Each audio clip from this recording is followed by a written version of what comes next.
Welcome to this symposium. It's on screen time and sitting in young children. My name is Tony Oakley, and it's a pleasure to have so many people here who are interested in this topic.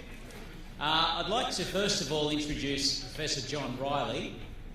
John is a Professor of Physical Activity and Health at the University of Strathclyde, where he leads the Physical Activity and Health Research Group.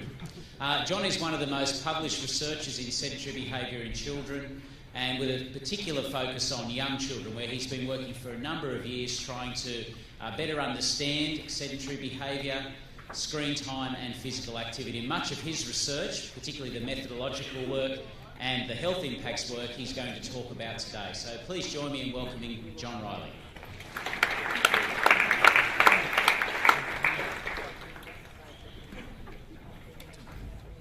Thanks for that introduction, Tony, and thanks also for the invitation to speak. Can I just check, first of all, that I can be heard at the back? Yes. Yeah, good. Maybe not understood, but heard. You're listening to non-BBC English, so I'll try to speak my Scots English slightly more slowly than usual.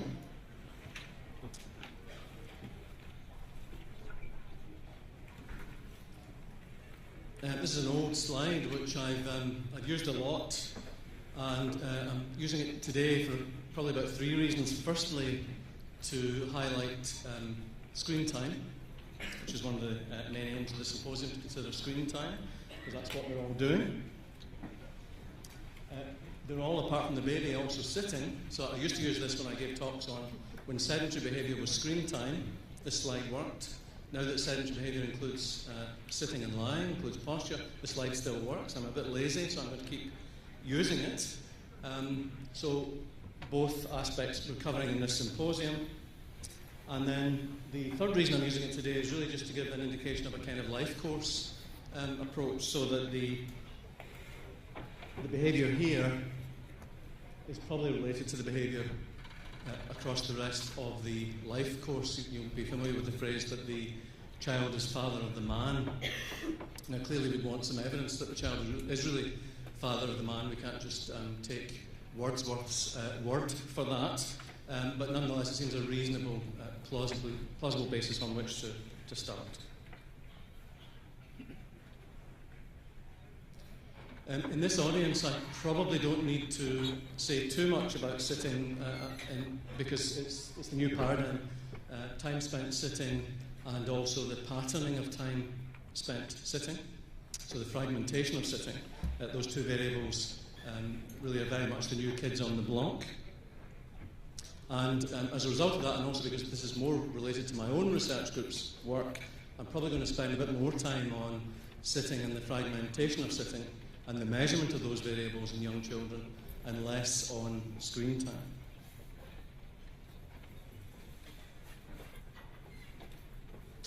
time. Sedentary behaviour in general, and screen time in particular, have been causing increasing concern among the research community, as summarised, for example, in this very nice review by Joe Salmon and colleagues. And this slide on your right really refers to concern about screen time in particular in early life, just showing that in a great many studies the measures of screen time are way above the recommended amounts from a very early age.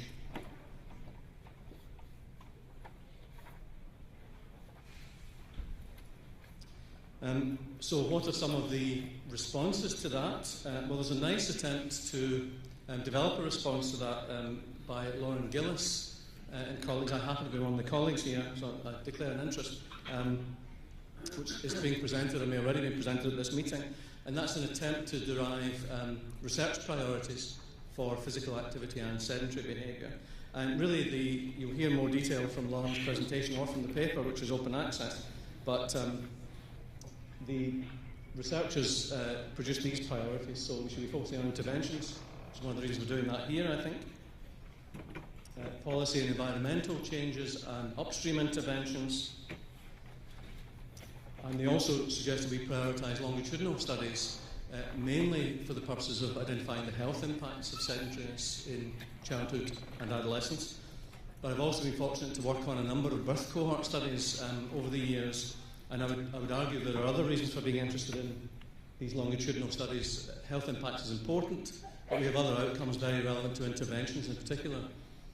Longitudinal studies tell us about when behavioural changes take place, and they can also tell us about why behavioural changes take place. So they're very informative, I think, for interventions, policy interventions, and research interventions.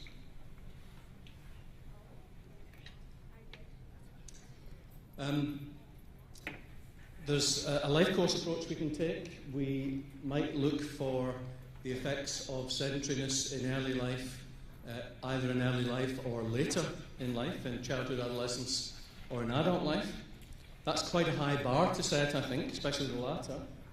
So we may have weak but important effects of sedentariness in early life, for example, on adult outcomes, but they might be quite weak and they're going to be difficult to ascertain, just difficult practically because of the requirement to do very long-term studies, for example.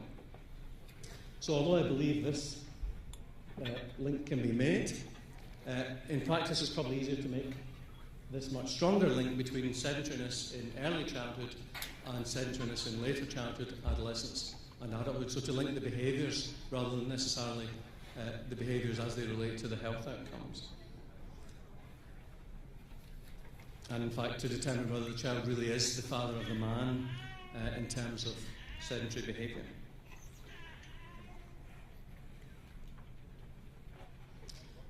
Some of that is captured in tracking studies. Tracking studies are very popular. I do some of these myself. I'm still doing some of these. Tracking of sedentary behaviour across childhood and adolescence.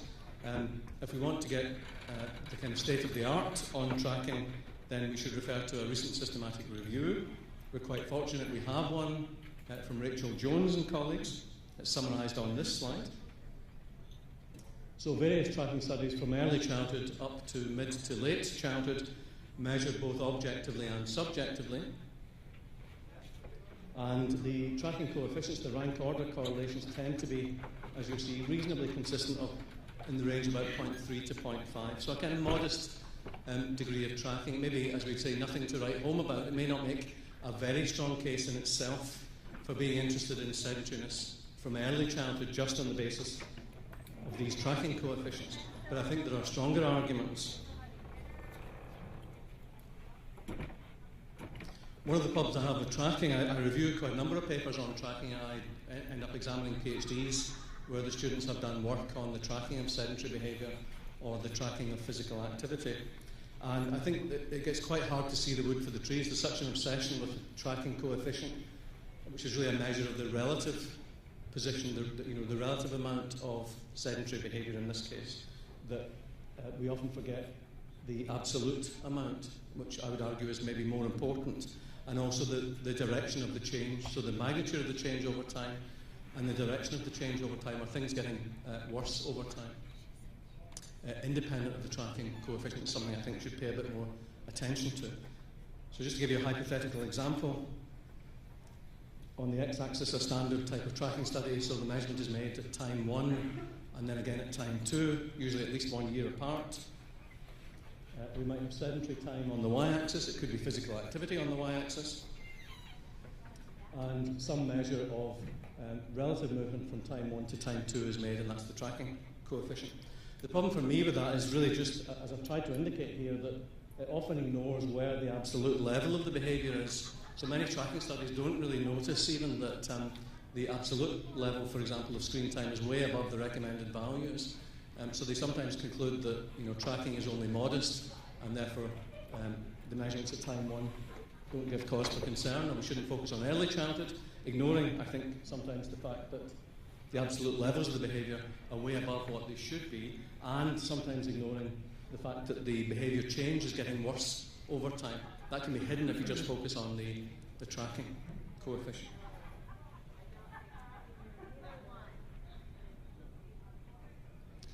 And I think a number of those concerns could be applied to the screen time in early childhood literature, where, as I've said, there is a modest degree of tracking, but in fact there are other grounds for concern beyond tracking, including changes over time.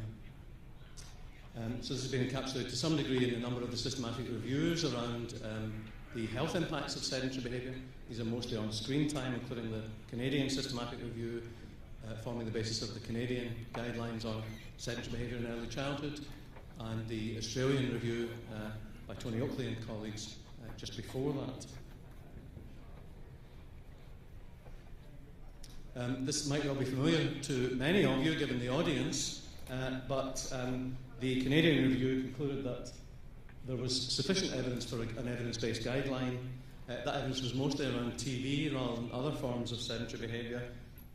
We could be fairly confident that less TV is better, more is worse, and reasonably confident about at least a couple of health outcomes, or a couple of categories of health outcomes. So there is grounds for concern, at least for TV. The recommendations themselves in various countries now have also included statements about sedentary behaviour beyond TV, but these have a less secure evidence base. I think there's still reasonable statements to make, but we don't have quite as much evidence. One of the things I want to touch on now is something I mentioned at the beginning, which is using longitudinal studies, cohort studies, to inform interventions as well as to help us understand health effects of sedentary behaviour. And one of the reasons I work on the birth cohort studies that I do in the UK are because, as I said, they help us understand when behaviour changes take place and also why behaviour changes take place. They're good ways of understanding determinants.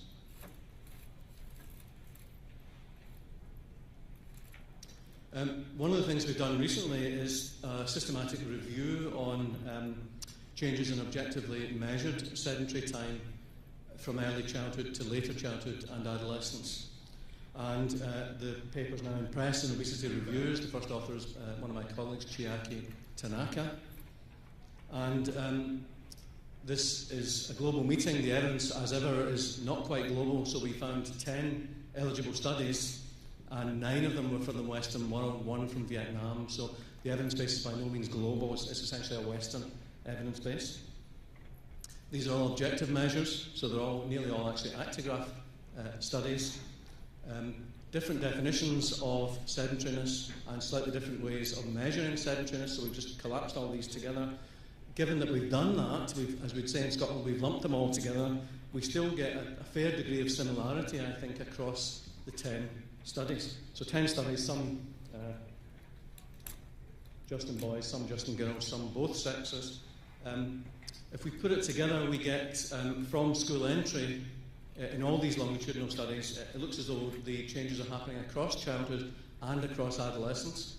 So the evidence base is still limited, but on the basis of what we have at the moment, it doesn't look as though increasing sedentariness is a problem of transition from childhood to adolescence in the way that we sometimes think about physical activity change. It looks as though sedentariness increases from school entry. And also the amounts, the size of the change is a bit bigger than we expected, and probably enough to be concerned about, I would say. So in Chiaki's review, she found that the weighted mean average was about 30 minutes increasing sedentary behaviour per year across childhood and adolescence, about 6% of the day, about 30 minutes per day, per year of life.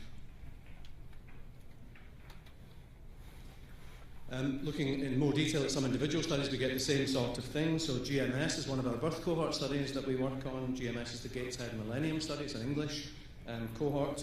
We see the same sorts of things. So in this slide, we've got measures at 7, 9 and 12. We're going back to measure the kids at 15 again later this year. The size of the cohort is around 500 participants. So we see increases in sitting time even after we adjust for wear time. And we see also a decrease in the fragmentation of sitting. Sitting becomes more prolonged over time, and that's true however we measure it. So we can look at the fragmentation index. A way of thinking about this is just the number of bouts of sitting to give 1 hour of sitting. So how many bouts of sitting make up an hour of sitting? Well, at age 7 in this cohort in England, it takes about 18 bouts of sitting to produce an hour of sitting. At 7, at age 9, it takes about 15 bouts of sitting, and at age 12 it takes about 9 bouts of sitting to make 1 hour of sitting. As far as I know, the first study to describe this longitudinal change in the fragmentation of sitting was an American study, Kathy Jan's group. So-Yang Kwon looked at this in the Iowa cohort from age 5 to age 15, age 5 here at the top, down to age 15. Number of breaks per hour on the y-axis, number of breaks in sitting or sedentary behaviour. We could argue about exactly what was being measured, and I'll come back to that later. But a fairly clear decrease in the fragmentation of sitting. Sitting is becoming more prolonged, less fragmented with age in this American cohort, and from quite an early age, certainly from age 5, which is the first point of measurement. I've touched on some methodological issues, and I'm just going to extend on the discussion of methodology a bit for the next 5-10 minutes or so.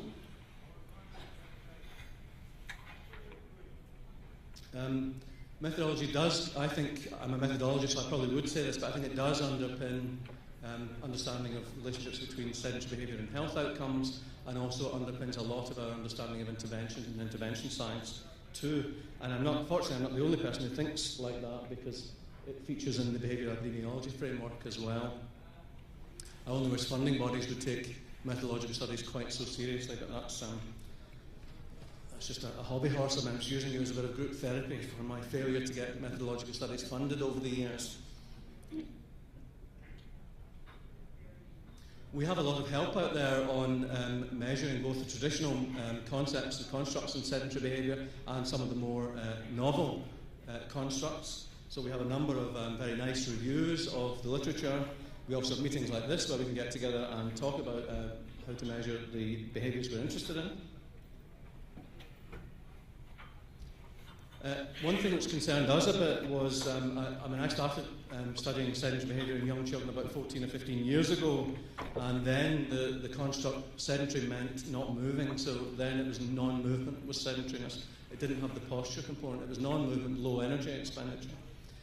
With our contemporary definition, Sedentary Behaviour Research Network definition, really there are the two constructs within that. There's low energy expenditure and posture, and it requires the two really to meet the definition. And we felt there was enough evidence from the adult literature and from the older childhood literature to be a bit concerned about whether or not the SBRN definition would actually apply in preschool children. So this is a study we did in collaboration with Tony Oakley's group in Wollongong. It's a whole body calorimeter study where we have 38 preschoolers, average age 5, in the whole body calorimeter, going through a protocol consisting of TV watching, sitting at a table drawing and colouring, and sitting on the floor playing with toys.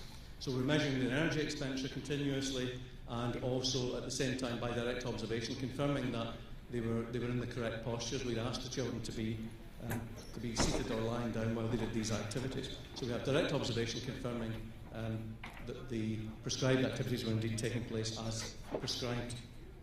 What the slide shows is essentially reasonable agreement with the definition. So across the three behaviours, we've got one met, predicted BMR there, or if we take one met as the energy expenditure when the children were sitting watching TV, we get essentially the same result. So energy expenditure is a bit higher in these two types of activities, but the 95% confidence interval still does not go beyond 1.5 METs. So broadly we think, on the basis of this study anyway, that we're fairly content that the SBRN definition works for young children. That may or may not matter. It concerned us, it may not be an earth-shattering finding. Just continuing the theme of some difficulties in methodology, I have a problem with what we do about sleep in our sedentary behaviour studies in young children. In fact, I have a whole range of problems. I don't have time to talk about those. And all I'm really going to say at the moment is what should we be doing about sleep, and kind of leave that with you. So I'm not suggesting sleep is sedentary per se. I'm really talking about to what extent does sleep, or should sleep, affect our measurement of sedentary behaviour in young children. So that would affect things like our definitions of non-wear time. I know there are researchers who cut out daytime sleep in preschool children, which I have a real problem with, but it's quite common. So there's a number of issues about what we do about sleep. I tried to give a presentation without mentioning cut points. I did try very hard, but couldn't quite in the end, so just a very brief mention of cut points. The norm these days is to think about sedentary as sitting and to use 100 count per minute cut point with the Actigraph, even in young children. As I'll say later, the evidence for that's not that strong, I think, for young children, though there is some evidence in favour of that. The older studies which defined sedentariness in preschool children as not moving tend to cluster around much higher cut points. So my own group suggested around 1100 counts per minute with the Actigraph. John Serrard and his team around 1,500 counts per minute, and Evelyn van Kouwenberg at around 1,400 to 1,500 counts per minute. So there are a number of much higher actigraph cut points to define sedentariness if we accept that sedentariness is not moving. And there's maybe a hint, it's only a hint in the literature, that some of the higher cut points, this is a paper looking at the influence of choice of cut point to define sedentary on associations with cardiometabolic risk factors, and it suggested that possibly there were stronger associations with the higher cut points. It's a single study, I'm not quite sure what it means yet, but I just kind of throw it out there as an issue we should probably be thinking about, and that's actigraph cut points. Once the paradigm started to change from sedentary meaning non-movement to sedentary behaviour requiring a postural element, I and my group got quite concerned about the ability of the Actigraph to do that. So about 4 or 5 years ago we began using the Active PAL, often in addition to the Actigraph. Active PAL was designed to measure posture. And we've certainly had some fairly positive results. This is a paper looking at practical utility of the Active PAL to measure sitting in young children, preschool children. The reliability, practical utility and the validity seemed high in this study, so it seemed perfectly acceptable as a measure of total sitting time, and perfectly acceptable in terms of acceptability to families and so on, at least in this one study. We've since gone on to look at the ability of the Active PAL to measure breaks in sitting. Again, it was designed to do that, but we found it's complicated and it's not that straightforward to measure breaks in sitting in young children, even with the Active PAL. So we think it can be done, but probably it's not done very easily and not done very well, at least not at the individual level. So we think that with the right setting for the Active PAL, so that would be a 2-second minimum transition for preschoolers, at least in our studies, we can get the number of breaks in sitting, which is fine for a group. It's fine for surveillance, for example, but it's not so good at the individual level. For completeness, though, I should add there's some conflicting evidence, which some of you might be familiar with. I'll talk about 2 studies here. I think Tony's going to briefly touch on these as well later. A study by Sonja Jansen, formerly of the Wollongong Group, now working with us in Glasgow, which was essentially fairly supportive of the Active PAL for measurement of sitting time, less supportive for measurement of sitting breaks in preschoolers. The criterion measured there was direct observation. And then a less supportive study from the Ghent group in Belgium, Ellen de Decker and colleagues. Criterion again, direct observation, again in preschool children, but less supportive of both the Actigraph and the Active PAL for measurement of both sitting time and sitting breaks. And this is one of our papers, one of my former research students, Gwyneth Davis. If you're particularly interested in measuring posture and posture transitions in the preschool child, I would recommend this paper and actually Gwyneth's thesis, which is available to download. She has what I think is a fantastic chapter on this, covered with pictures of stick men and all the kind of weird and wonderful postures which preschool children undertake during the course of the day. And that's a real problem, both for measuring the postures and particularly for measuring the transitions. The transitions from those odd postures that many of us don't do, fortunately, or maybe can't do, are very problematic for objective measures, and Gwyneth covers that quite nicely in this paper and in her thesis.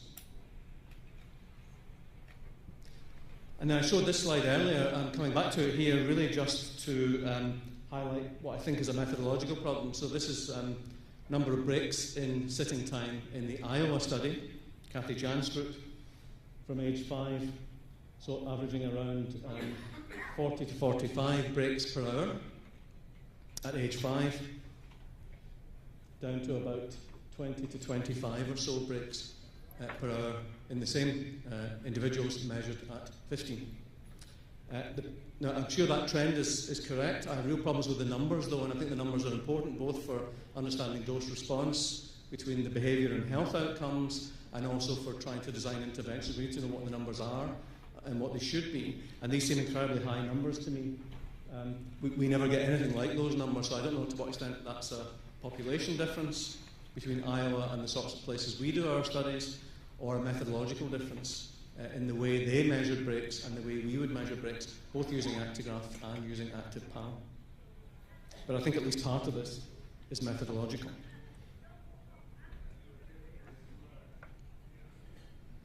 And there are other decisions that are made when trying to make objective measures of sitting time, and the decisions are sometimes conscious and quite deliberate, Other times they're more accidental, and people just do what other people have done, and so the decisions are made almost by accident.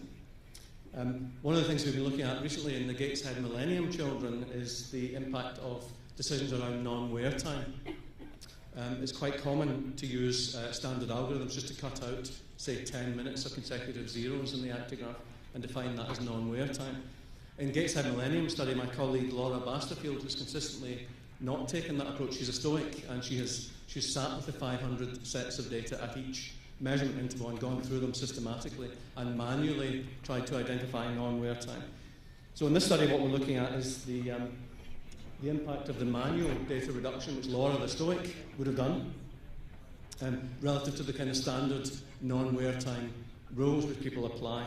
And these are applied quite commonly, so we can take a 10-minute zero string or a 60-minute zero string, and we get reasonably distinctly different numbers in terms of the total amount of sitting and the longitudinally measured changes in sitting, just as a result of making what look like quite simple and subtle changes in our non-wear time criteria. And these might affect, for example, decisions on when to intervene or what targets to set for sedentary behaviour interventions. So just final word on methodology. I think I've probably left you with a whole lot more problems than answers, unfortunately. I think that's probably still the state of the field. We think there are some promising directions, but probably not much more than that. So I'm sorry I can't be more positive in terms of making recommendations for details around methodology in this area. And on that slightly negative note, I shall finish. Thank you.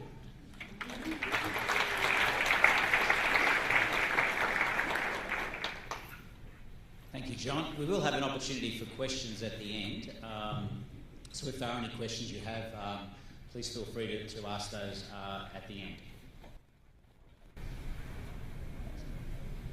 I'd like to talk now on two areas today that I think are important for young children. First, what do we know about the prevalence and patterns of screen time and sedentary behaviour? And then secondly, how does this information influence how we develop, refine and operationalise guidelines?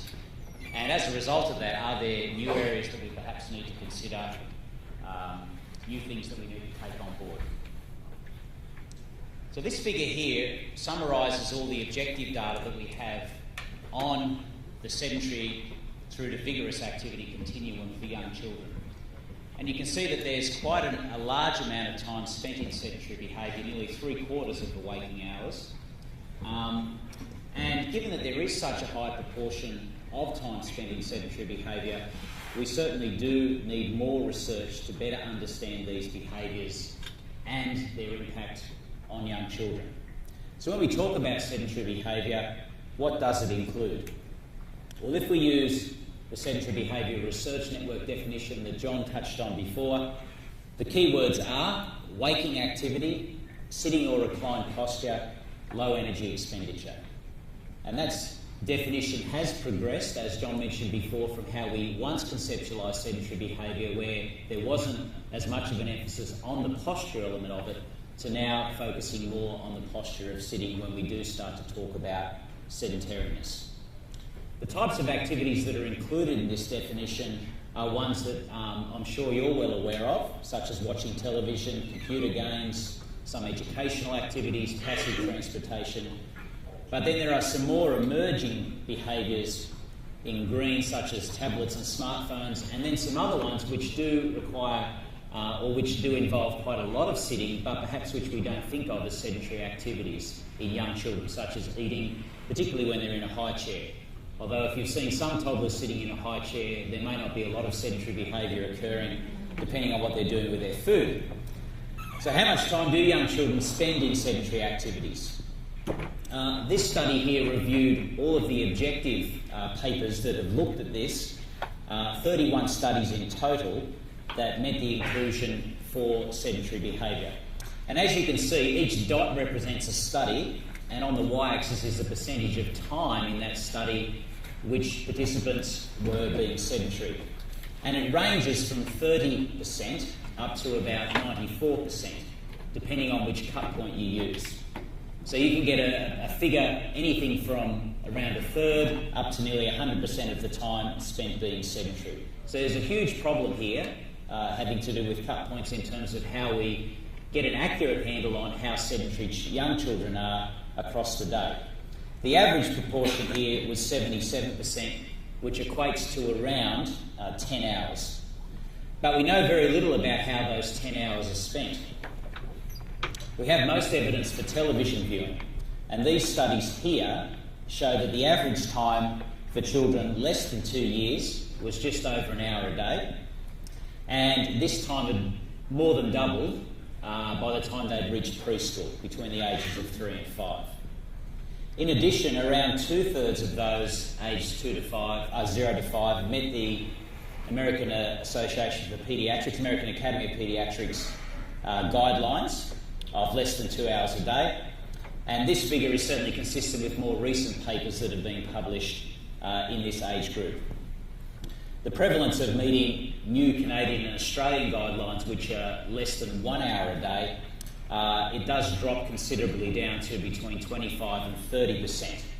So we certainly do have plenty of work still to do with trying to reduce this prevalence of screen time in young children. But what are they doing for the rest of the day? Well, if we take out watching television, there's still a large amount of sedentary time in a usual day that's unaccounted for, somewhere around 6.5 or 6 1/3 hours. Do we have any evidence on what other sedentary activities young children are doing in that time? Well, the best way that we could perhaps measure that would be through time use diaries.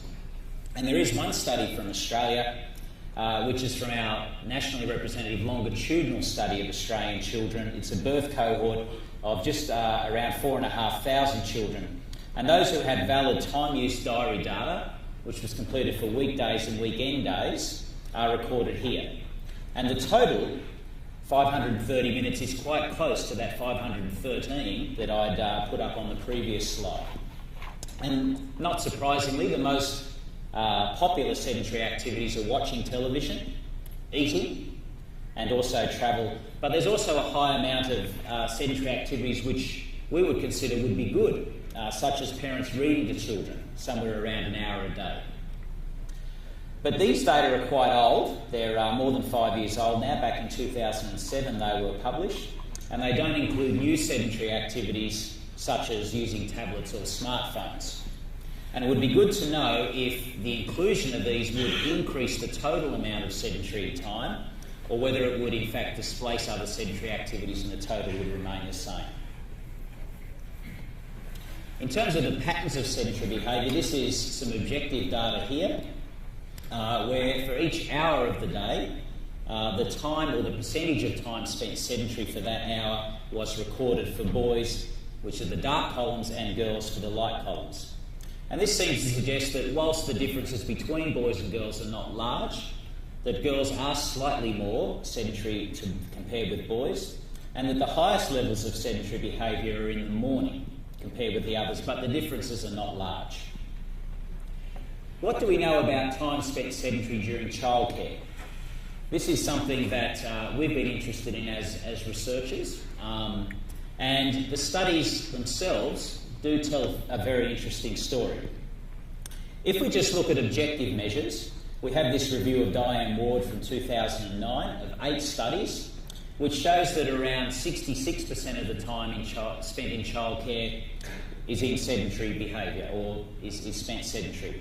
And this includes a combination of Actigraph and also direct observation studies. But the range of sedentary time wasn't reported, and we don't know if there's a difference according to the method used. Now, if we separate out and include some more recently published Actigraph studies, of which we have 4 across nearly 30 childcare centres and just over 600 children, we find that the prevalence the percentage of time spent is much higher, around 78%, but the range is a lot narrower. It's most of them cluster up between 75 and 81%. A problem with these, though, as John pointed out before, is that they all use the cut point that's fairly high, all except one, the Serrard cut point, and the other one used another cut point which again is quite high, around 200 counts per 15 seconds. It's been shown since then that the most valid cut point in this age group is around 25 counts per 15 seconds. So we're probably capturing a lot more, especially given that the Actigraph is placed around the waist, that there may be a chance that some standing time is certainly captured here in this figure. But what about when we look at direct observation? And when we do that, we have two studies, and some interesting findings emerge from these. Both of these studies use a CARS and a more recently updated OSRAP observation system. And these two studies, one reports just Category 1 activities, which are classified as those that are stationary, but they do include standing.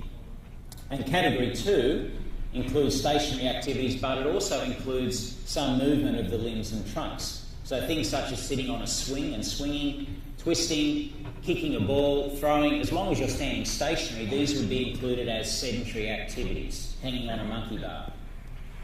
So you can see that we get quite different results if we include both of those. And certainly how we conceptualised and operationalised sedentary time, it did capture a lot of what we would consider would be light activity nowadays. Now, both of those have been reported as time spent sedentary.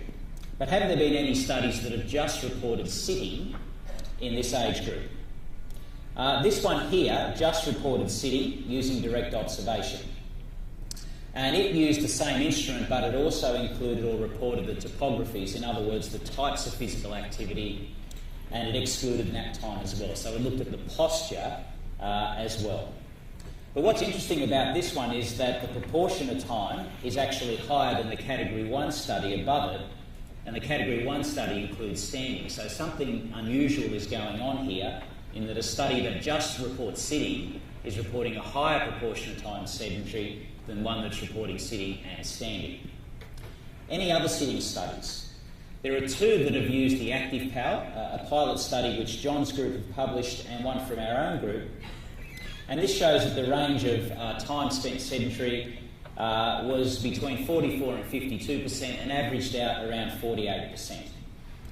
So when you look at all these studies together, and those ones excluded nap time, it really is what we would say in Australia a dog's breakfast. It's hard to work out exactly how much time children do spend sedentary, and it's hard to work out which figure we should use. And if we are trying to determine which of these would be the most accurate, I think we do need to go back to the definition of sedentary behaviour that we have, and we should exclude nap time, and we should also exclude standing time. Now, some of these studies do actually say that they excluded nap time, and some actually do say that they, or are not clear whether they include it or not, and some actually do say whether standing was included or not. So if we go off the definition that we have, we should exclude those two studies on direct observation that did include standing. And then if we look at the Actigraph data next, we need to ask ourselves, do we think that actually excludes or includes standing time? And to answer that question, we'd really need a study that examines sitting time using both the Actigraph and the active PAL simultaneously. And ask ourselves, does the Actigraph exclude standing time? Now, there have been two studies that have done this, and I'll just report the most recent one because it's actually used now, the most valid cut point for sedentary behaviour. And that's this paper here, which was published last year by Ellen de Decker and the group in Belgium. And it used 45 preschool children, as I mentioned before, the Evanson cut point, and it measured daily sedentary time in minutes using those two devices. And for the Actigraph, the figure was around 420 minutes. If they included the active PAL, when they compared that to the active PAL, they included sitting and standing time, they almost got exactly the same figure, 420 minutes. But if they took out the standing component from the active PAL, the figure was closer to 360 minutes. So the Actigraph showed showed that the children spent 60 minutes more time in sedentary behaviour per day compared with the active PAL. So there is some evidence here that the Actigraph, if it's used around the waist and it's used to measure sedentary time, may indeed be capturing some standing time as well. So if we ask ourselves the question again, how sedentary are children in childcare? Let's look at the studies that have only assessed sitting by direct observation and active PAL, and if we average both of those out, it would give us a figure of somewhere around 55%. So around half the time spent in childcare would be spent sitting. However, we also need to bear in mind whether how accurately the active PAL assesses sitting.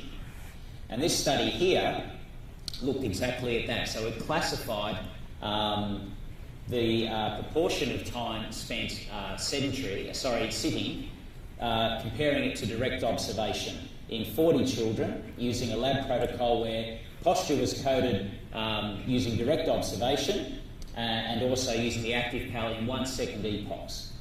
And it found that the active PAL slightly overestimated the time spent in sitting and lying compared with direct observation by around 6%, which over a typical day would equate to around 20 minutes. So we do have to perhaps use some correction factor when we're using the active PAL to be able to measure sitting time. So in conclusion, what do we know about the prevalence and patterns of sedentary time in young children? The total sedentary time seems to be somewhere around 9 hours a day during a waking day on weekdays and slightly less on weekend days. Most sedentary time is spent watching television and eating, and girls are slightly more sedentary, and the highest levels appear to be in the first couple of hours in the morning when they wake up. Children spend at least half of their time in childcare sitting, which excludes the nap time that they may have, and a high proportion of children don't meet the screen time recommendations. And I think there is good evidence now that waist-mounted actigraphs will capture standing time as well as sitting time if they're used to measure sedentary time. So we need to bear that in mind as well. So the final part of my talk is going to look at what does this mean for guideline development and refinement.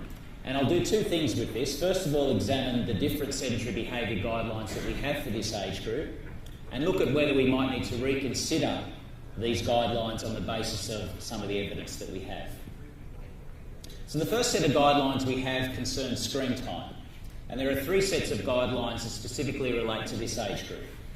From Australia, Canada and the American Academy of Pediatrics guidelines, which first came out in 2001 and have been updated more recently. These guidelines are very consistent. They say that for children between the ages of 2 and 5 that it should be limited to between 1 and 2 hours. And 1 hour is how that's been operationalised in Australia and Canada, and 2 hours is how it's been operationalised in the US. But they're all consistent with discouraging screen time for children under the age of 2 and recommending that this should not be undertaken at all. And certainly the evidence that we have seems to support these guidelines. It demonstrates differences in health and developmental outcomes between meeting the outcomes and not meeting the outcomes. So I think as a whole, these guidelines, there would need to be some overwhelming evidence for us to change these at this point in time. But one thing we do need to consider is perhaps to rethink the place of these guidelines in the wake of tablets and smartphones. And this is something that's been picked up in this month's edition of JAMA Pediatrics by Dimitri Christakis, and he's encouraged us to reconsider whether we need to perhaps include these types of devices in our guidelines for the under 2s. And the rationale that he uses here is as follows. He says if you actually use them to watch television or to watch a movie, then they would be considered the same as television and they would fall under the guideline. In other words, we wouldn't encourage them for children under the age of 2. But he lists a number of features on the side here which are typical of traditional toys that are used by young children. Building blocks, sort of interactive toys that probably you and I would have played with when we were this age. And against these, he lists their features of traditional toys, which are on the left, the features of television, which are on the right, of which none of the features television meets, and then the features of these touchscreen devices, such as iPads, iPhones, and how many of those features are met by these devices. He does make the point, though, that just because these devices tick a lot of the boxes, it doesn't mean that they're the best toy for these children perhaps to use. The simple act of reading a book to a child would actually meet all 7 of those features there. And he actually suggests that these devices would be acceptable for children under the age of 2 to use, based on them meeting these features, and that he recommends that between 30 to 60 minutes would be an appropriate time, based on the fact that there are other beneficial activities that children this age should be doing when they're awake, and that when they do play with more traditional toys, this is about the time limit that they would spend on them. So certainly something for us to consider. I'm not sure if we do need to move down this point yet. Certainly a lot of what he says makes sense, and although we don't have the evidence to support it, the one thing that does concern me is that a lot of these games that are on these devices, whether they be interactive, whether they be progressive as such, they still do, a lot of them have quite fast transitions and still do have a lot of flashing colours and lights, which we know from television studies can be detrimental to normal growth and development, particularly areas of cognitive development such as self-regulation. So I do think we need to perhaps caution this before we move ahead and include these. But certainly it's been something that, as you can imagine, has captured the media's attention. The second set of guidelines, or the second component of guidelines that we have for this age group, have to do with the posture of being sedentary. And guidelines from Australia, the UK and Canada, again, are fairly consistent here. The Australian and the Canadian guidelines recommend not being sedentary for more than an hour at a time. And the UK guidelines actually use the word prolonged or extended periods rather than putting a time limit on it. So my question is, should there be a guideline for sedentary behaviour for this age group? In other words, do we have evidence for it, to support it? Do we perhaps need to change it? I'll start with some of the arguments perhaps against having a guideline for sitting time, and I can do that because having been involved in all three of those, I'm happy to be critical of my own work. The arguments against this, we could say that, well, do we really need a guideline because no child really sits for an hour at a time or engages in that amount of prolonged sitting. We have two studies, one from a student from John's group and one from our own data. So certainly the studies from John's group would suggest that children this age break up their sitting at least 10 times an hour. And if we look at the actual length of bouts, data that we've analysed during the preschool hours on 164 participant days showed that no participants had a day where there was a bout of sitting that was longer than 30 minutes, or 60 minutes for that matter of fact. We had 14 participants who had a day with at least one bout of at least 20 minutes in duration, but 13 of those bouts occurred during nap time. So it wouldn't meet the definition of sedentary behaviour. So very little evidence that children sit, certainly for more than 20 minutes at a time in this age group. And often the argument that I get when I talk to preschool educators about why they perhaps need to limit sitting, they say, look, we actually need to be promoting sitting in this age group because it prepares them well for school. I've always found that argument hard to rationalise because I think, well, if we're preparing them for primary school, we should be perhaps preparing them for lots of other things that would happen at primary school, like very little physical education in our country, unhealthy food at canteens. It just doesn't seem to make sense to me that would be an argument against promoting less sitting. But what about the arguments for? And certainly absence of evidence in this age group doesn't equal evidence of absence. And I don't think we need to wait until we have adequate evidence. The field is certainly moving ahead so quickly that there may be a point where we'll never actually be able to catch up to that. But the fact that we have good evidence among adults, I think gives us a rationale, given that many of the endpoints that are used in adult studies have their genesis at a younger age, that we should commence preventive action early, and we should be suggesting that children should sit less from an early age. And we do have emerging evidence that total activity energy expenditure, that is light activity plus moderate to vigorous activity, is associated with cardiometabolic health and with mental health. And since MVPA only comprises a very small proportion of that total activity energy expenditure, somewhere around 5%, and only a small proportion of the population participate in it, then it's likely that light intensity activity may play an important role and is highly inversely correlated with sedentary behaviour. So therefore I think that provides good evidence for us to have a recommendation around sedentary time. And we do have evidence from some intervention studies, although it hasn't been replicated in bigger studies, that if we're trying to actually promote activity, that at the same time, if we're sending a message around reducing sitting, then that might be more easy for people to be able to accomplish than telling them to be more active. So there's some evidence from Len Epstein's work that a message of reducing your sitting, so in other words telling them what not to do and they have to try and find something else to do, might be more motivating and easier for them to accomplish than trying to tell them what to do and then trying to find ways in which they can do that. And the final recommendation we have is from the Institute of Medicine in early childhood. It has to do with obesity prevention policies. And it's a recommendation which is similar to the sedentary one before about trying to limit the amount of time that young children may not be able to move, so trying to make it free, giving them freedom to be able to move around during preschool hours. And this one here, to try and implement activities that limit sitting or standing to no more than 30 minutes at a time. And is there any evidence to support these recommendations? Well, there's certainly not around policies allowing free movement. What we do have is we do have some evidence that children, and this is from natural studies, that children in preschools where more free movement is encouraged, where they're actually encouraged not to sit for as long, and these are children in Montessori-type preschools, that they actually sit for several minutes less per hour.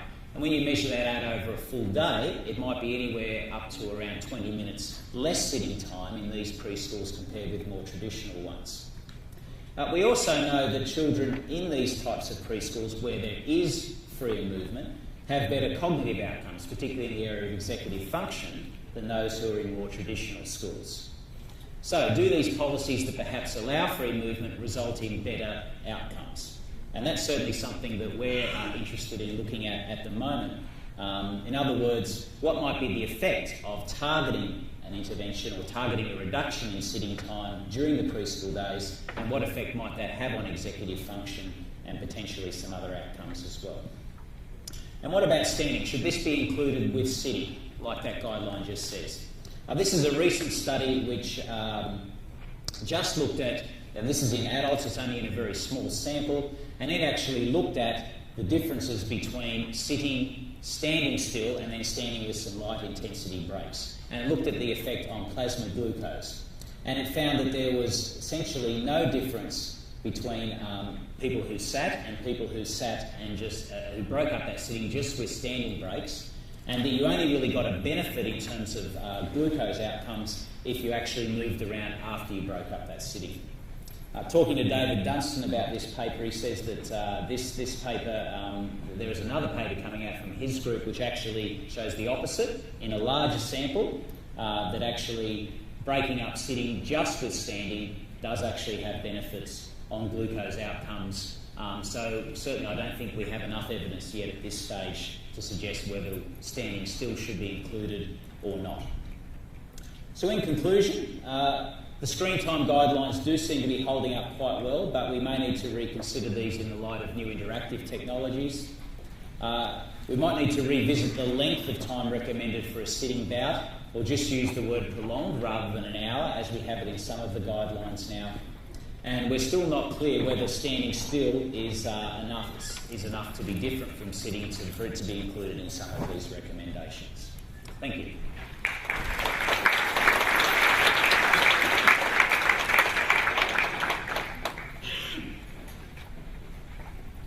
It's my pleasure to finish off this session by introducing Professor Tom Robinson. Oops, I think we've got your last slide there, Tom.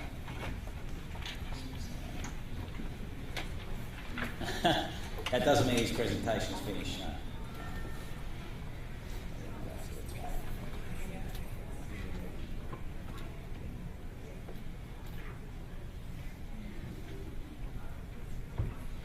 There we go. Tom's a professor of Pediatrics in the Stanford University School of Medicine, and he's also a professor in the Stanford Prevention Research Centre, and he has a position, or he has a lab called the Solution Sciences Lab within Stanford University. Tom's one of the most cited researchers in the area of screen time, and is widely known and regarded for his work in developing, implementing and evaluating innovative solution-focused interventions which I'm sure most of you are aware of. His seminal paper in JAMA in 1999 demonstrated that among children, reducing television time can have a beneficial effect on adiposity. And he's followed that up with a number of what he calls stealth interventions. And Tom's going to talk to us now about some of the intervention work, and particularly challenge us about how we might think about interventions based on a lot of the research and thinking that he's conducted over the past 20 or so years. So please join me in welcoming Professor Tom Robbins.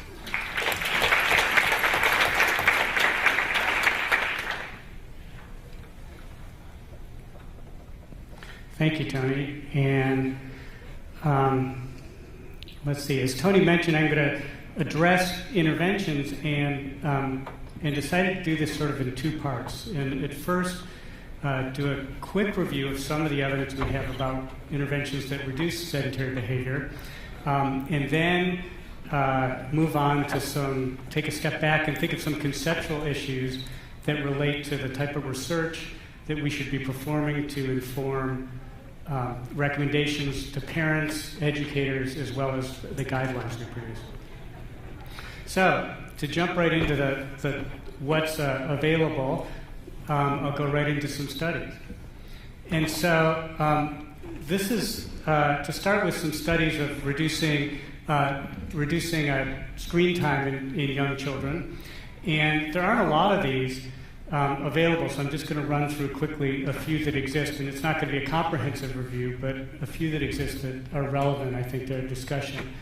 This is the one from Barbara Dennison and her colleagues back in the early 2000s, and you can see on the left is changes before and after an intervention to reduce screen time in children, a seven-session intervention in 2 to 5-year-olds and 16 daycares and preschools.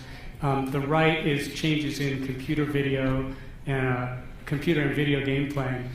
And on the left, the changes from the 7-session intervention, and this was something that was embedded in a larger intervention, the crocodile preschool intervention. And they didn't have effects from some of the other elements of the intervention, but in terms of screen time, they did see these significant reductions in screen time, at least in parent-reported screen time, as you can see with the circles, the black circles being the intervention group and the black squares being the control group. And you saw similar patterns occur in computer and video game playing, but they were not significant, mainly because of really small amounts that they were playing at this age group. So there's some evidence here, at least parent reports, that you can reduce screen time in young children from a fairly simple intervention. Here's another one in pretty much the same age group that Tony just alerted me to, that was just published, actually published online. It's not fully published yet. It doesn't have a full citation yet, from Turkey. And this was 363 2 to 6-year-olds who were intervened through their primary care practices at the Children's Hospital in Ankara in Turkey. So this is a fairly simple intervention with 3 sets of printed materials, a CD that they took home to view, which is always interesting to me. A lot of our screen time reduction interventions seem to be put onto videotapes or CDs now, or probably online at this point.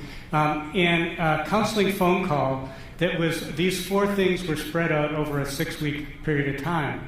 And as you can see here, that they had, even in just the first 2 weeks, and again, this is parent-reported screen time, you see substantial reductions that were maintained in their overall media time, and that included television, video games, computers, tablets, and those were maintained for up to 9 months after the beginning. They also added a secondary outcome of BMI, which was not significant changes that they saw over that 9 months. What about if we try and more objectively measure television or screen time in kids? And this is a study that I collaborated with Len Epstein and his group on, and this was an intervention where we used, for 4 to 7-year-olds, so a slightly older age group, but where we used television time monitors that lock out the power to a television set with individual code numbers, 4-digit pins. And when you do this is something we've used in a number of our television reduction studies as well. And in this study, it was fairly controlled in that the research assistants went into the home and actually hooked these up to the TV. So it was more than a lot of our studies in the community, other studies in the community. And the goal here was to reduce screen time, to actually measure for a few weeks to start with, using the television time manager, and then to go in and try and set an ultimate goal of reducing to half of what the baseline was over time. And as you can see, using these time managers, it was real successful. These white circles are the intervention group, real successful of maintaining a reduction in screen time compared to controls over a full 2 years. So this is the longest TV reduction study that's been done. This also included computers as well, but a very relatively small number of kids, or a relatively small amount of time was spent on computers in this study. The other part of this is that along with it, as some of you are probably aware, we had significant reductions in age and sex standardized BMI as well, and that was maintained as well over those 2 years, which also shows the importance of including doing this testing in a randomized control group, because as you can see, if you had only seen the treatment group in this, you might assume that that was actually a reduction when it could have been the natural history, which you often see, which you see here just in things, and that's an issue with our BMI curves, obviously.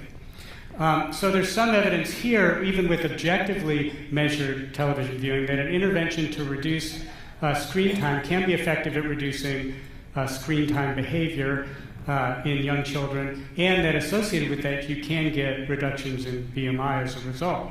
The other thing that's interesting is when I look back at this study and then at our earlier studies in older children that we've done, where we set a goal of reducing television viewing to about an hour per day or 7 hours per week, what they ended up with, even though the goal was just to reduce in half, what these kids ended up with was about an hour per day or 7 hours per week on average. So it looks like that from these studies, these intervention studies, there's some evidence that supports the recommendations that are being made to reduce or to limit screen time to less than an hour a week, and you'd end up with, to produce outcomes like reduced BMI. Okay. This is to remind me, too, though, in talking about sedentary behavior and screen time, is that it looks like from that last study and from a number of our studies that the mechanism by which reducing screen time impacts BMI is probably through the diet side, not through an activity side. And so we have very little evidence that reducing screen time increases activity. Some of that may be our ability to measure light levels of physical activity in these studies, although that last study used, in the 4 to 7-year-olds, used accelerometers. There's just not really much data that we can show that demonstrates that you can increase physical activity through reducing screen time. Where, on the contrary, you see reductions in energy intake and eating in front of the screen, overall energy intake, and particularly eating in front of the screen, and of course, potentially effects of reduced exposure to advertising. And those seem to be the important mechanisms for this. So if you're thinking about reducing screen time for purposes of increasing physical activity, that may not be the best intervention in terms of reducing sedentary behavior. So what about just reducing sedentary behavior and seeing if it does increase physical activity? This is a pilot study that we did a few years back because we were interested in the question of a lot of people were making the recommendation that is all you have to do with preschool students is give them more time outside and they would be more active. And that was based on observational studies that demonstrated that children moved more when they were outside than when they were inside. And so that was leading to those recommendations. So we just tried this was going to be preliminary data for a proposal that we were going to make. It didn't work out so well because what we found, we went into Head Start programs and doubled the amount of recess time they got. They usually had a half hour in the morning, a half hour in the afternoon. We doubled that, so they had a total of 60 extra minutes a day of screen time. We did 2 days of baseline accelerometry on them, and then they were randomized, and half the group half the classes went out and played on the playground. And the playground actually had seesaws and slides and little cars that you drove around and big wheel type things and a sandbox. And so we had it set up, we felt, in a way that kids would be more active. It turned out, as you can see here, and on the left you see the percent of time changes from, or the differences between the two groups, with red being the extra recess group, blue being the control group. The differences from that baseline to the intervention period in percent of time spent in sedentary, light, and moderate to vigorous physical activity for the total day. And on the right side you see just during the school day, to see if maybe we were washing it out because we were looking at the total day.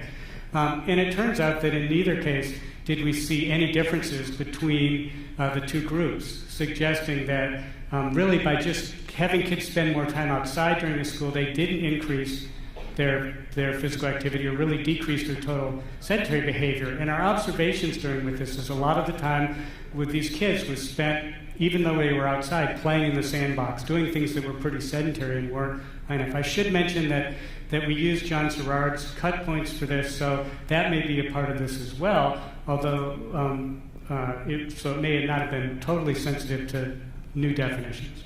Here's a study that John Riley did, a much bigger study in which instead of just having kids go outside and play more, they actually added 3 30-minute structured physical activity periods per week, and then also gave home and family materials to take home to increase physical activity. And this was in 36 preschools, a cluster randomized trial in 36 preschools in Glasgow. And the primary outcome was here with BMI, and there was no change in BMI, but there was also no significant change, and here again the red is the intervention, blue is control, in the percent of time spent in sedentary time or the percent of time spent in moderate to vigorous physical activity in either boys or girls, with boys on the left, girls on the right.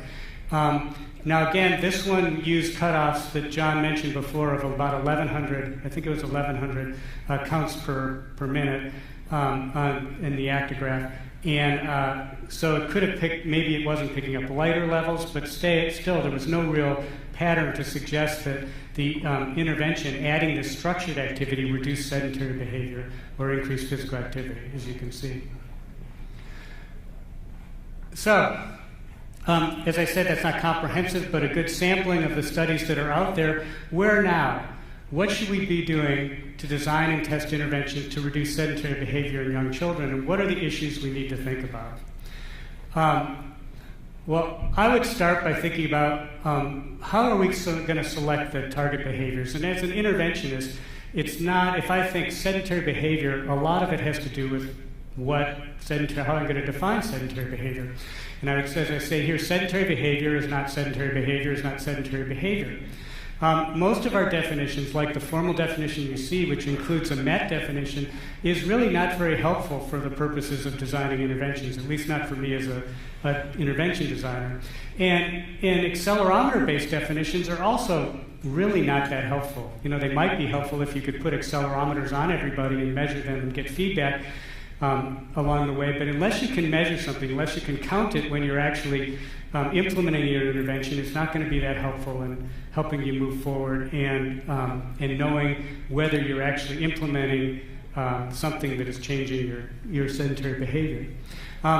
Instead, we think of things like lying, reclining, sitting, riding in strollers or automobiles, standing, television and other screen time. That's what we target with our interventions. It's not a MET level, it's not an accelerometer level, it's really these specific behaviors. And so from this point of view, we really need, I think as interventionists, we need advice on focusing on these specific behaviors. Which should we be targeting? And that's the type of research that Tony and John were talking about. In addition, I think it's very important to match those target behaviors and the intervention strategies to the desired outcome. Tony mentioned executive function. Well, your intervention to try and improve executive function is going to be different than your intervention to try and increase moderate to vigorous physical activity, obviously, right? And so the target behavior you're interested in has a big impact on what behaviors you decide. Your target outcome has a big influence on what you decide to target for your behavior. and of course matching the target behaviors and intervention strategies to the desired audience as well. There are differences that we see in age, gender, race, ethnicity, culture, language, socioeconomic status or education, geography or place, as we see from the representation here from different parts of the world. Health status, baseline level of sedentary behavior activity. You're going to want to make sure you're targeting behaviors that are relevant to your particular audience. This is an example of something that we go through when we develop a new intervention that I call the working backwards activity for, you'll see, obvious reasons. And that's when you start with the ultimate goal of reducing, let's say, less sedentary behavior as our goal. Well, we think of, what are two ways we could do that? Well, one is we could directly try and decrease sedentary behavior, or we could try and increase physical activity or increase activity as a substitution. Both of them will get at the same outcome of decreasing sedentary behavior, right? If you make that switch to, even if it's just to light activity. Okay, then following each of these arrows back again, well, if you decrease sedentary behavior, it can be done selectively or non-selectively. So from a selective point of view, that might be, this is in the case of, for example, screen time, the type of sedentary behavior they're performing, the time of day, or the time of day that they're actually watching or performing it, the setting in which they're performing it. Is it in the daycare or is it in the home? The content of that media. If for certain of your outcomes, the content of what they're watching or what they're viewing or playing is going to be much more important than the amount of time. From a non-selective point of view, you're not worried about selecting specific exposures or times of exposures that you might want to decrease, but you're going to want to think of total time or the total amount of exposure to sedentary behavior. And so you might go about working through budgeting total time or through limiting access through sort of built environment type of interventions that limit access to sedentary behavior. Same thing for increasing activity or substituting other activities for sedentary time. You can think of it as selective time, like the type of activity, the timing, the setting, frequency, intensity, duration, the types of things you're going to think about in terms of designing interventions. For non-selective, you may again think of budgeting or increasing access to activity opportunities. Right? And then you keep going for these, and you go back and back, and each of these goes into its own web, and at some point you may have to make these decisions. That's how you end up with your intervention. So you can see there's almost an infinite number of ways you could decide to intervene to get to that same goal of less sedentary behavior, and a lot of that's going to depend on what your specific outcomes are, what your specific audience is, and your assumptions about how sedentary behavior is related to those things. The other things is, where do you target your interventions? You can target at the individual or self-regulatory level. And in young children, probably more things are going to target parents or teachers or settings. But in fact, there's some really interesting work in developmental psychology showing that you can teach preschoolers very sort of complex behaviors like washing hands and things like that pretty effectively through new means that they can actually control their own behaviors and stuff more than we may have thought. Interpersonal interventions, organizational, environmental, and policy interventions. All of those, you're going to have to make a choice of how you're going to intervene, and depending on where you intervene, it's going to depend on how what recommendations you want to make and what your interventions are going to be. But all of it, in some ways, these are often taken as different approaches, and sometimes the policy people don't interact with the individual intervention people, but it's all about changing behavior. And I would argue that the best foundation for this is going back to your model of change, and in our case, social cognitive theory drives most of our interventions. And it's that, in this case, a lot of it is focused on the interaction, in fact, reciprocal interactions between the personal, environmental, and behavioral factors that determine behavior and behavior change. Then you get, if you think about that, you start to think about doing more multi-level interventions, right? Of intervening at more than one point if you're trying to look at interactions between personal, behavioral, and environmental. And those multiple levels involve multiple levels of intervention in multiple settings within and across those levels, and multiple components. So you may have components that both, for example, decrease screen time and increase activity at the same time you may be focusing on. So it starts to get more complex. Then, lately we hear a lot about systems approaches. So how do you contrast multi-level with systems approaches? So in multi-level point of view, this is how you might often sort of illustrate a multi-level approach where you have sort of these circles of influence that end up on the individual in terms of eating and activity behaviors. But this is how we often visualize a systems approach, and this, of course, is from the Foresight study. And I would say that this is even a vast simplification because there's no element of time in this, and there's no three-dimensional interaction with this. These are basically first-order and second-order interactions, and that's about it. Whereas in the real world, you have to really think about what driving behavior is often going to be much, much higher-order interactions that include timing and space and geography, things like that. And so when you think of systems approaches, they tend to be more holistic, more dynamic. They change over time. They're not static. Interactions, as I mentioned, and often very higher order interactions that we're going to want to think about in designing our interventions.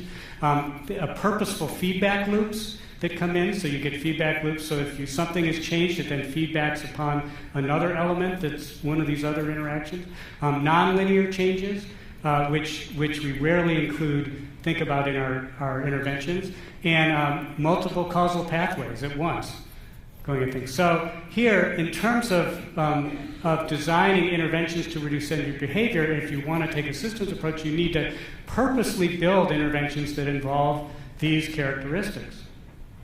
So, making some recommendations. I would argue this level of complexity is beyond our ability to be able to sort of take a simple model and say, these are the determinants of sedentary behavior, these are the determinants of reduced sedentary behavior. So I think we really need to move towards focusing most of our effort, if the goal is to create recommendations for change, on what I call solution-oriented research. And that's research that is directly designed to answer questions that will answer questions of relevance to clinical and public health practice and policy, in particular what works, and what doesn't work, among whom, and how and where do we do it. Because that's what we really know. To be able to make actionable recommendations for parents, educators, and even policymakers, you really need the answers to those questions. And observational, prevalence studies, things like that, aren't going to get us to that point because we're still going to be left with these questions: what works, among whom, and how and where do we do it? So, I have 3 primary recommendations for that.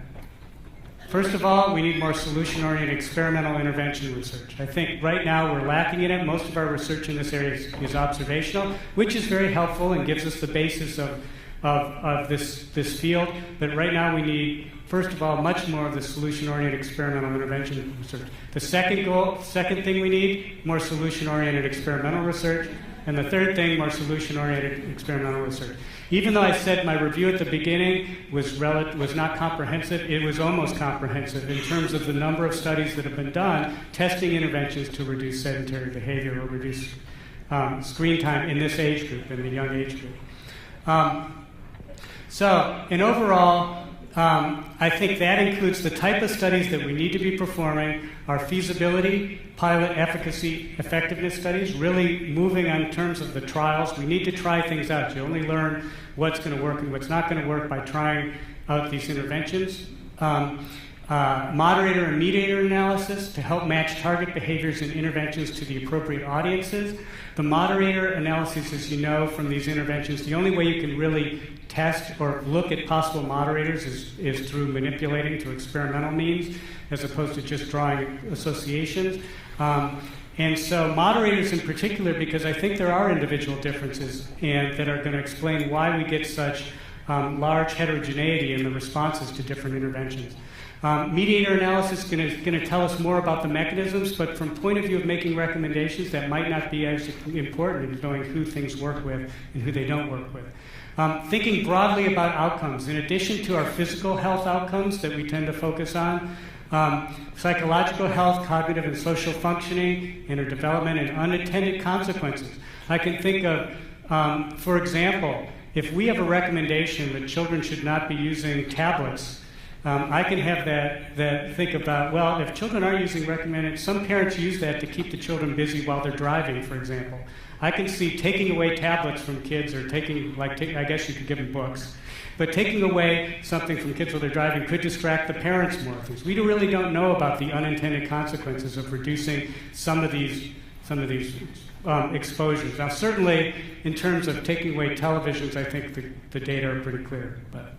And then thinking broadly about motivators for participation, health, social, and stealth interventions, in terms of thinking about what are the types of outcomes. It may be that improving executive functioning, as Tony was talking about, or improving social interaction skills could turn out to be a much stronger motivator for doing some of these interventions, having kids play in groups as opposed to being stuck in front of a screen, than trying to convince people that health should carry the day and that only that health and well-being are the important things. Is that some of these parents and educators often worry much more about these social and these social outcomes than just are the things that we're interested in terms of health. Okay, so that should hopefully leave you with some ideas and maybe less answers than, again, more questions about how to approach this, and thinking about it in I think, a much more broadly than we have in the past, of just thinking sedentary behavior as a unified type of behavior, and thinking about it from an interventionist point of view as opposed to just from an epidemiological point of view. Thank you.